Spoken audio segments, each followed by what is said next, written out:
Bon, nos préoccupations sont celles-ci.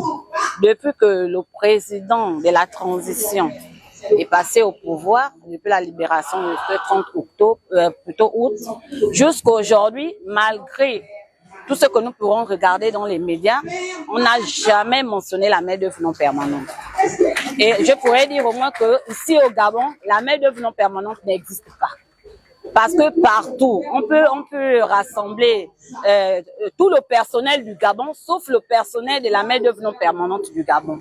Donc, en ce jour, nous avions décidé au moins de faire un rassemblement professionnel de la main-d'œuvre non permanente du Gabon, au moins pour, comment on appelle ça, pour évoquer nos problèmes. Nous avions tellement de problèmes.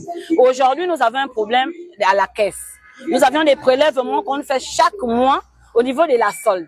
Mais la caisse ne perçoit pas. C'est déjà un problème. Donc, au niveau du travail, avec nos chefs, c'est vraiment aberrant. On souffre tellement que je ne sais pas comment vous le dire. Les salaires, il n'y a rien. Ceux qui sont, par exemple, diplômés, là, on n'a aucun regard sur eux. Les non-diplômés aussi, on n'a pas un regard sur eux.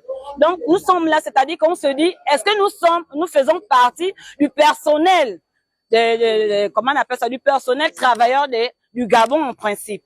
Tu vas à gauche, c'est toujours les mêmes problèmes. On pensait au moins que ce 30 août-là, où tout a été délibéré, on a été délivré, c'est-à-dire qu'on est sorti d'un trou. On pensait que le 30 août-là, le jour où moins le président devait passer devant les médias, il devait aussi au moins invoquer le sujet de la main-d'œuvre non permanente. Jusqu'à aujourd'hui, on n'attend jamais. On n'a jamais eu, moi personnellement, dans les médias, dans les réseaux sociaux, partout, je n'entends pas parler de la main-d'œuvre non permanente. C'est un problème vraiment qui nous dépasse. Comment on appelle ça? Mes préoccupations au chef de l'État de la République. Qu'il essaye un peu de voir cela.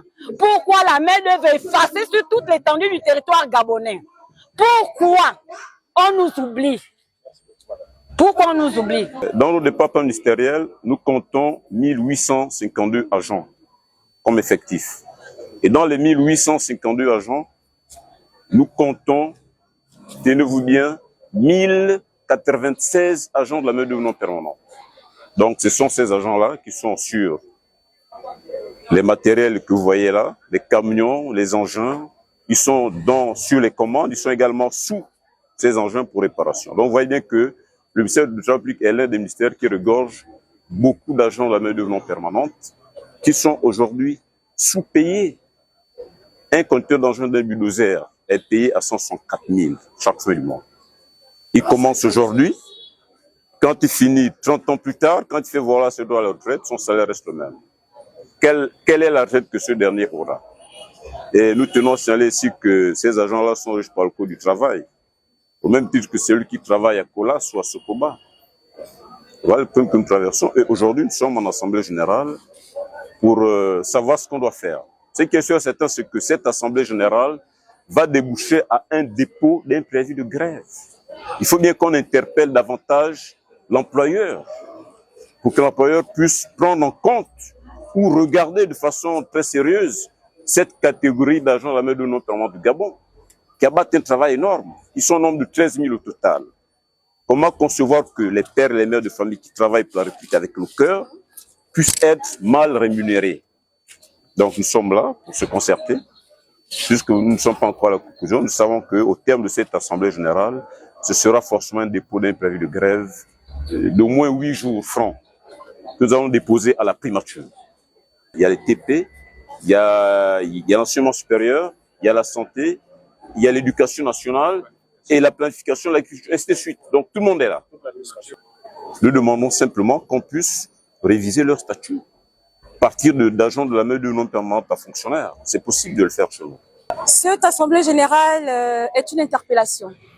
Une ultime interpellation au gouvernement, aux membres du CTRI et à son Excellence, le président de la transition, afin qu'il jette un coup d'œil sur le problème des agents de la main-d'œuvre.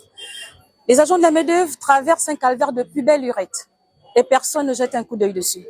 Alors nous interpellons ce jour avec les ordres du jour qui sont tels que l'intégration des agents de la main-d'œuvre à la fonction publique, de tous les agents de la main-d'œuvre à la fonction publique et de la cotisation de la CNSS. Il faut que l'État puisse payer cette dette afin que nous puissions rentrer en possession de nos pensions, parce que nous, ça craint.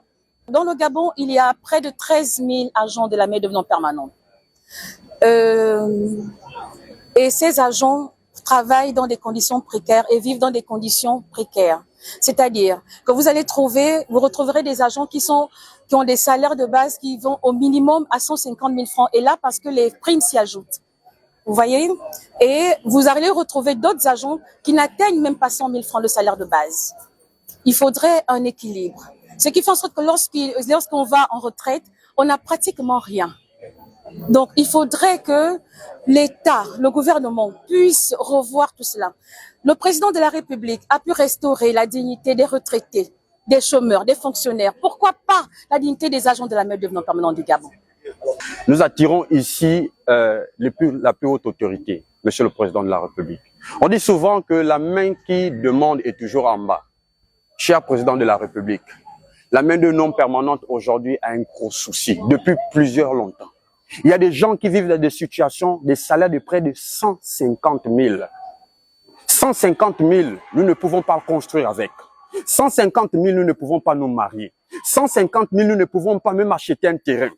Monsieur le Président de la République, ayez pitié de nous. Nous souffrons trop. Nous venons auprès de vous parce que vous êtes le père de la nation. Le père de la nation, nous touchons votre cœur. Nous appelons à votre sensibilité. Essayez de revoir au sein de la main-d'œuvre non permanente. Nous avons au sein de la main-d'œuvre non permanente des gens qui sont non diplômés et les diplômés. Il n'y a pas un article qui fait le pont entre ceux de la MOM pour la fonction publique. Donc ça veut dire que quand tu rentres à la fonction publique, si tu as commencé au CP1, tu meurs au CP1. C'est pas normal. Même dans nos administrations, nous avons des concours que nous passons, mais nous n'avons même pas le droit de passer ce concours tout simplement parce que nous ne sommes pas valorisés. C'est pas normal, ceci des articles à revoir. Revoyez aussi les salaires, Monsieur le Président de la République. Revoyez les salaires. Ils ne coûtent rien. Nous avons un pays, le Gabon, qui est un pays plus riche, parmi les pays les plus riches. Mais nous sommes touchés.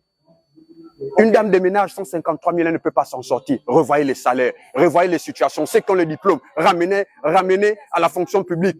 Toutes les personnes ont besoin de vous. Je vous en supplie, Monsieur le Président. Oui, c'est parti pour un préavis de grève. Tant que les situations ne sont pas arrivées, c'est que sur 9h30, c'est piquet de grève dans toutes les administrations centrales.